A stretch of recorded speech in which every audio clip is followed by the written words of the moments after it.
Saudara-saudari terkasih, apakah saudara sudah memulai hari ini dengan penuh sukacita dan punya niat untuk berbuat baik meskipun kecil? Semoga Tuhan memberkati niat baik saudara. Mari kita hidup sepenuhnya, karena hidup itu luar biasa. Hari ini saya ingin mengajak kita merenungkan tentang bagaimana bisa berdamai dan kemudian sembuh dari luka-luka emosional sewaktu kita kecil. Kita sering mendengar ungkapan tentang luka batin, juga luka inner child. Dan sebetulnya hal itu terjadi kepada semua orang. Pada waktu kita kecil, cara kita dibesarkan, itu membuat kita kehilangan otentisitas, keaslian, atau jati diri. Mengapa seperti itu? Karena orang tua kita mempunyai harapan-harapan. Dan pada waktu mendidik kita, orang tua mengimplementasikan atau meminta kita mengikuti pribadi seperti yang diyakini baik oleh orang tua kita. Dan karena itu, pada waktu mendidik kita, membawa kita kepada pilihan untuk sungguh-sungguh tampil sebagai apa adanya aslinya kita, atau kemudian kita berkompromi dan kemudian kehilangan keaslian, tetapi mendapatkan attachment. Contoh, misalnya, ketika orang tua kita menghendaki supaya kita itu mengucapkan salam, ayo kasih salam kepada orang tua, kasih salam kepada tante ini. Ketika kita tidak mau, kita kemudian mendapatkan hukuman. Dan kemudian kita dianggap anak yang kurang hormat, tidak tahu sopan santun, dan sebagainya. Dan karena itu, kita kemudian berkompromi. Lain kali, saya akan menjadi anak yang baik. Dan orang tua tidak mengerti apa yang terjadi dalam proses batin kita. Semuanya seperti itu. Itu hanya sekedar contoh saja. Atau misalnya, orang tua kita melarang kita untuk makan jajan sebelum makan. Karena nanti kalau sudah beli jajan, makan jajanan, kita nggak mau makan lagi. Dan pada waktu itu tentu ada frustrasi di dalam diri kita, karena keinginan kita tidak dituruti. Kalau kemudian kita marah, menangis, mengungkapkan frustrasi kita dianggap anak yang nakal. Dan karena itu kita mendapatkan hukuman. Tentu kemudian anak akan memilih. Saya akan memilih mengungkapkan diri saya, yang sebenarnya saya rasakan, apa yang terjadi dalam diri saya, rasa frustrasi saya, atau kemudian saya memendamnya. Daripada nanti dinilai tidak baik, anak yang nakal, anak yang tidak hormat, saya kemudian berkompromi. Melepaskan otentisitas demi mendapatkan attachment. Maka kemudian kita takut menjadi diri kita yang sebenarnya. Karena ada keyakinan, dan ini keyakinan yang sebetulnya keliru, kalau saya menjadi diri saya sebenarnya, orang tidak akan menyukai saya.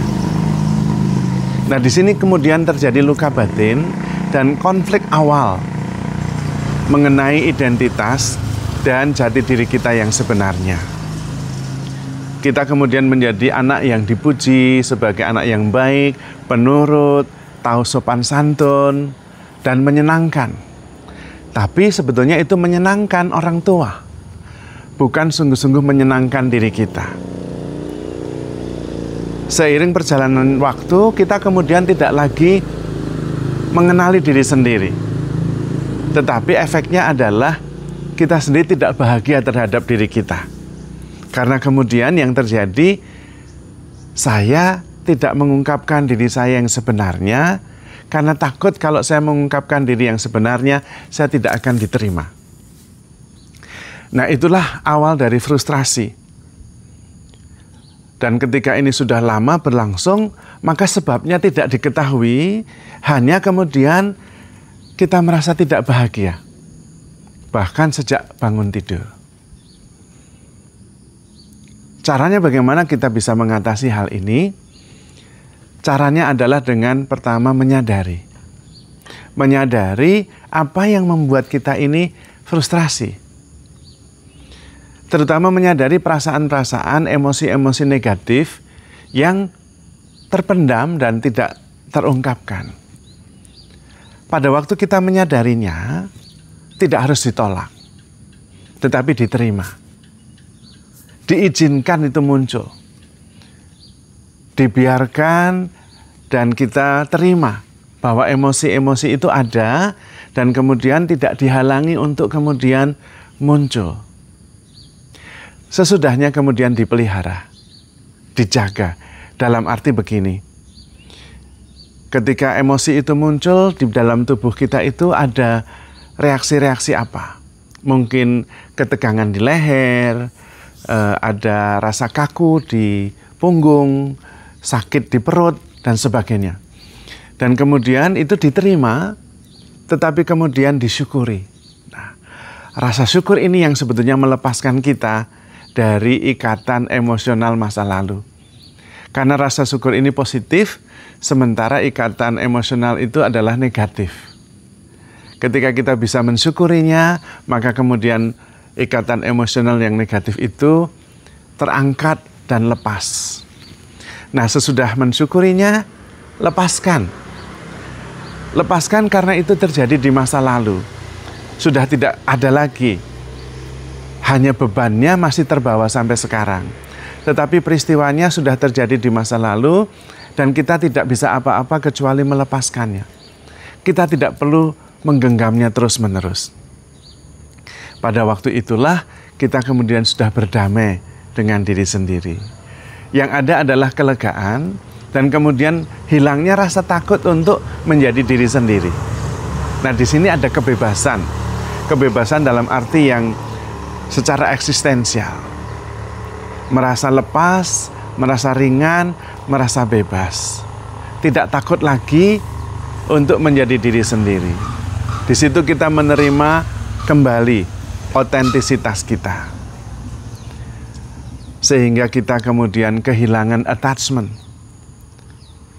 Tetapi berarti bukan kita tidak lagi peduli kepada yang lain, tetapi kita lebih bebas untuk bisa hadir sepenuhnya, untuk sadar sepenuhnya, dan kemudian pada waktu itu kita sungguh-sungguh bisa mengasihi dalam arti yang sebenarnya. Maka mari kita belajar untuk terus-menerus mengenali apa yang membelenggu kita berdasarkan pengalaman emosional masa lalu, menerimanya, mengakuinya, dan kemudian mensyukurinya dan melepaskannya. Supaya kemudian kita bebas, tidak lagi membawa beban-beban masa lalu, kita bisa melangkah dengan lebih ringan karena kita tidak lagi terbelenggu oleh luka-luka emosional di masa lalu. Mudah-mudahan sharing ini bisa membantu kita untuk bertumbuh dan semakin mampu menghayati kehidupan dengan penuh syukur karena memang hidup ini menakjubkan. Saudara-saudari terkasih, handle yourself with care because you are loved. Tuhan memberkati.